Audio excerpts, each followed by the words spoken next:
My name is Eric Atkinson. I'm the Chief of Police for the City of Menomonie Police Department, and I'm here to discuss today the Maryland Network Against Domestic Violence Lethality Assessment Program, or LAP for short. If you're watching this video, it means you're considering utilizing the LAP within your community, and for that I'd like to congratulate you and try to address some of the concerns that you may have. First off, I just want to say that the Lethality Assessment Program is an exceptional evidence-based assessment tool, one in which that is implemented here in the City of Menomonie in partnership with our local domestic violence advocates, along with our prosecutor's office at the Dunn County District Attorney's Office. With that being said, some of the concerns may be, how does this program work?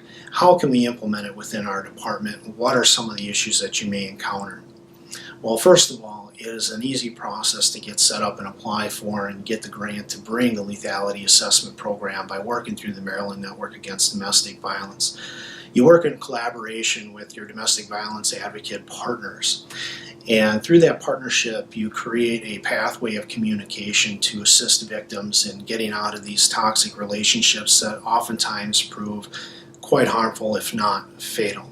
The Lethality Assessment Program is a great risk assessment tool that highlights whether or not a person may be at risk for domestic violence homicide. And if this tool is implemented, you will see that potential risk go down in your community.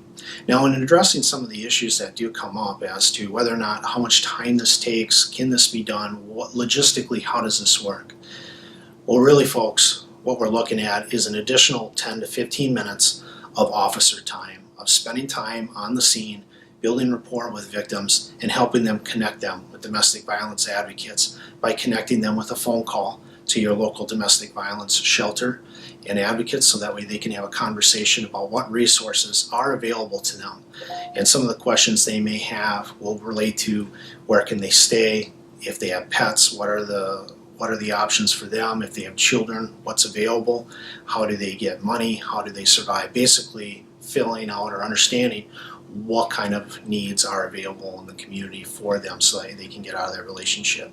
Literally takes 10 to 15 minutes of your time and can make all the difference in the world in saving someone's life and connecting them with those folks. Some of you may not also have the best relationship with your domestic violence advocates. This is a perfect way in order to build those partnerships and really understand each other's role, what each person does, what our expectations are, and work together to try to help save lives and improve lives in your community. It is truly a safe program.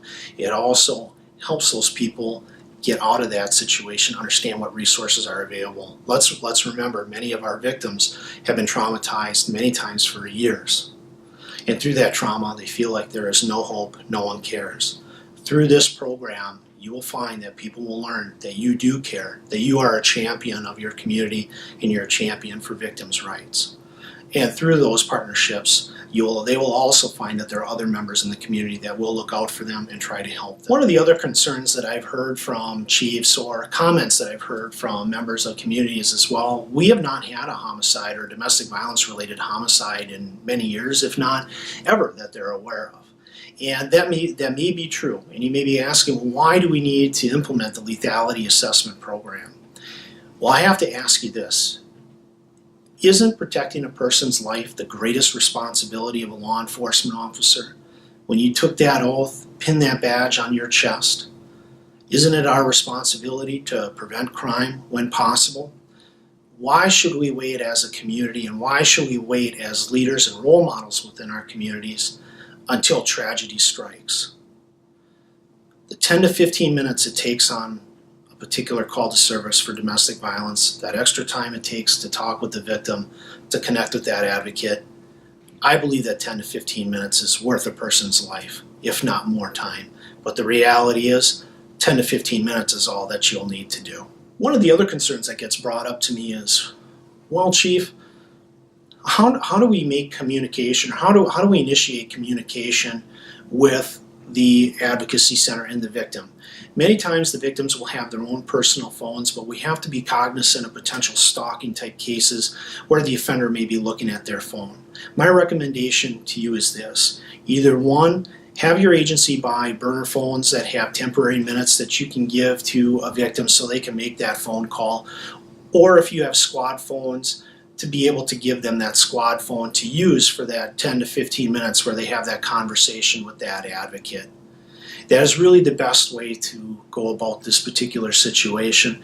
Another option that may be available to you is there are a lot of programs that offer phones for people that do not have a lot of money. Sometimes shelters are able to provide burner phones too as well, and maybe that is a partnership that you can work out with your local domestic violence partners.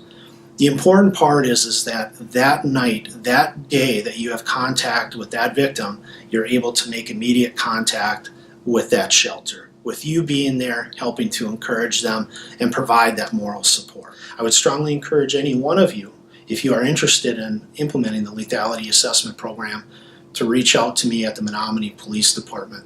My number is 715-232-2198. Again, my name is Eric Atkinson. I'm the Chief of Police for the Menomonie Police Department, and I want to thank you for your time.